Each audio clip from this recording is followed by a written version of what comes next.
মধ্যপ্রাচ্যে যখন উত্তেজনার আগুন প্রতিনিয়ত বাড়ছে, ঠিক তখনই ইসরায়েলের রাজনীতিতে ফাটল ধরানো এক বিস্ফোরক মন্তব্য করলেন দেশটির সাবেক প্রধানমন্ত্রী নাফতালি বেনেট। তিনি সরাসরি দাবি করে বসলেন, ইরান নয় বরং কাতারই এখন ইসরায়েলের জন্য সবচেয়ে বড় বিপদ।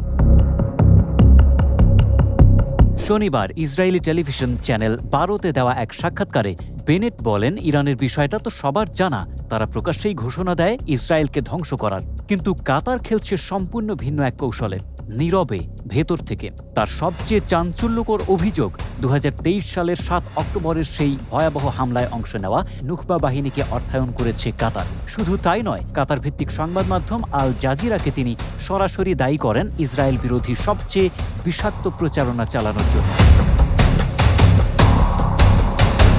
কিন্তু গল্প এখানেই শেষ নয়। বেনেটের দাবি, যুক্তরাষ্ট্রের নামকরা বিশ্ববিদ্যালয়গুলোতেও নিঃশব্দে প্রভাব বিস্তার করে চলেছে কাতার। আর সবচেয়ে চমকে দেওয়া তথ্য, তার ভাষায় এই প্রভাব নাকি পৌঁছে গেছে খোদ ইসরায়েলের প্রধানমন্ত্রীর কার্যালয় পর্যন্ত, দেশটির নিরাপত্তা ব্যবস্থার সবচেয়ে স্পর্শকাতর জায়গায়। এই প্রসঙ্গে উঠে আসে বহুল আলোচিত কাতার গেট কেলেঙ্কারির নাম, যেখানে প্রধানমন্ত্রী বেনিয়ামিন নেতানিয়াহুর ঘনিষ্ঠ বর্তমান ও সাবেক কয়েকজন সহযোগীর বিরুদ্ধে অভিযোগ উঠেছে কাতারের ভাবমূর্তি উজ্জ্বল করার বিনিময়ে অর্থ নেওয়ার। বিষয়টি এখনও তদন্তাধীন, আর তা নিয়েই তোলপাড় চলছে ইসরায়েলি রাজনীতিতে।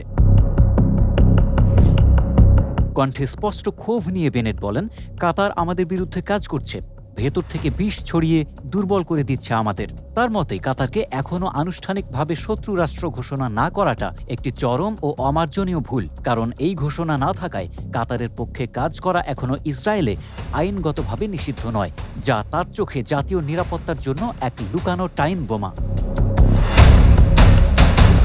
আর সবচেয়ে চমকপ্রদ ঘোষণাটি আসে সাক্ষাৎকারের শেষ ভাগে। বেনেট স্পষ্ট ভাষায় জানিয়ে দেন, চলতি বছরের নির্বাচনের পর যদি তিনি আবার ক্ষমতায় ফেরেন, তাহলে প্রথম কাজগুলোর একটি হবে কাতারকে আনুষ্ঠানিকভাবে শত্রু রাষ্ট্র হিসেবে ঘোষণা করা। এই মন্তব্যের পর মধ্যপ্রাচ্যের কূটনৈতিক অঙ্গনে নতুন করে শুরু হয়েছে জল্পনা কল্পনা। ইসরায়েল কাতার সম্পর্কের ভবিষ্যৎ এখন কোন পথে এগোয়, গোটা বিশ্বের নজর এখন সেদিকেই।